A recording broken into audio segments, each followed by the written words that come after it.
Greetings, students. Consciousness is the central regulation mechanism of an organization with a self-concept. The Illuminati is a social phenomenon. It is the central regulation mechanism of a society. It belongs to the class of creatures that, while it may not exist, can act. It is a rapacious organization whose only ideology is control. Puppets controlling puppets, with the puppet master so infinitely remote that his existence is at a point where subtlety merges with nothingness. It is this notion of recession into subtlety that lays the metaphorical groundwork for the notion of the invisible masters.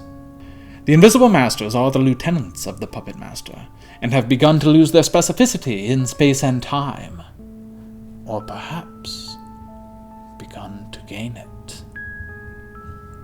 The Illuminati must exist as a matter of definition, because its region of existence spans a space from non-existence through metaphor and into material reality. It does not need any more substance than thought for even up to its intermediate degrees of manifestation. Defining it is an act of creation, and it was defined long before our eyes were opened.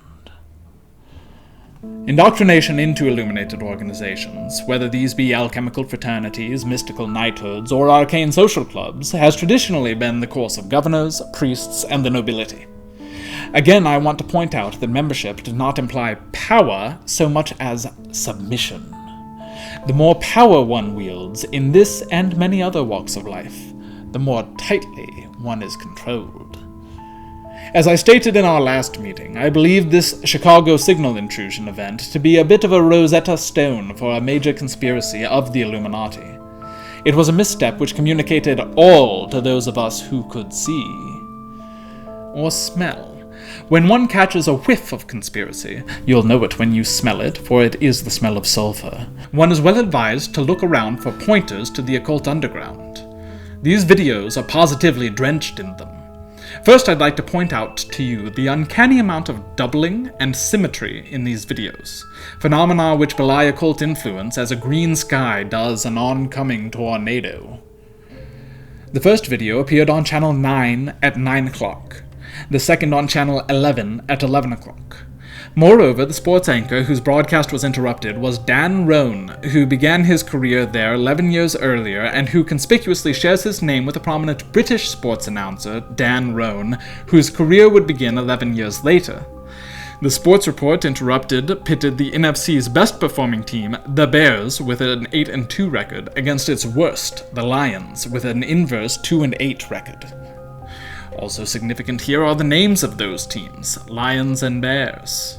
Proverbs 28:15 tells us about the Illuminati that, as a roaring lion and a raging bear, so is a wicked ruler over the poor people. This is not the only biblical appearance that these animals make together, also constituting 2 of the 3 satanic animals in the Book of Revelation. Tin was associated by the alchemists with Jupiter, and therefore state power. The spinning of the corrugated tin behind the central figure is therefore a subtle jab at the pretended power of local rulers. At one point, during an unrelated song, Max inserts the line, This is a line from a song by an artist known as Lou Pride.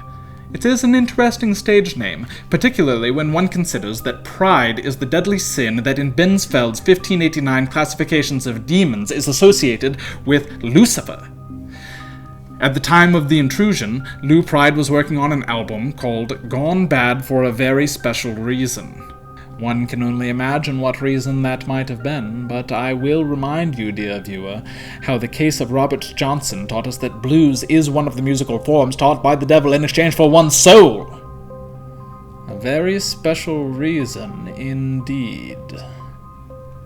In the middle of the second video, Max shows us that it is wearing a glove on its left hand, and states that this is an explicit reference to the left-hand path of Satanism. The reference to a brother is deeply troubling, and I encourage you, my students, to perform your own explorations to determine who or what that brother may be. This is bolstered by the adoration of the anus at the end of that video. This is a complex tripartite reference. In his 1865 study, The Worship of the Generative Powers, Thomas Wright explains that the initiation ceremony of the Knights Templar would conclude with a kiss to the anus of the initiate. As I imagine most of you, my students, know, the Knights Templar was an illuminated organization which operated from 1119 until question mark. In any case, that reference to the analingual initiation ceremony is here perverted by modern-day sexual sadism to whipping the buttocks, a more extreme initiation than the Templars practiced. The moans of that subject make the sexual context clear. But this is twisted one more time by making the whipping mechanism not a traditional riding crop or lash or cat of nine tails, but a fly swatter. This seems to me to be a, dare I say, playful reference to Beelzebub, Lord of the Flies and Duke of Hell. While the historical Templars worshipped the ambiguous figure of Baphomet, it would appear that this modern incarnation has eschewed that ambiguous monstrosity for the more diabolical figure of Beelzebub. Fascinating. But now that we have transitioned from the magical coincidences surrounding the context of these appearances to the actual text of the appearances themselves, we must account for why this entity would include these references. And for that, we need to understand just what the entity is. And that is what we will do next week. Until then, may the pyramids die. Watch over us all. Pyramid.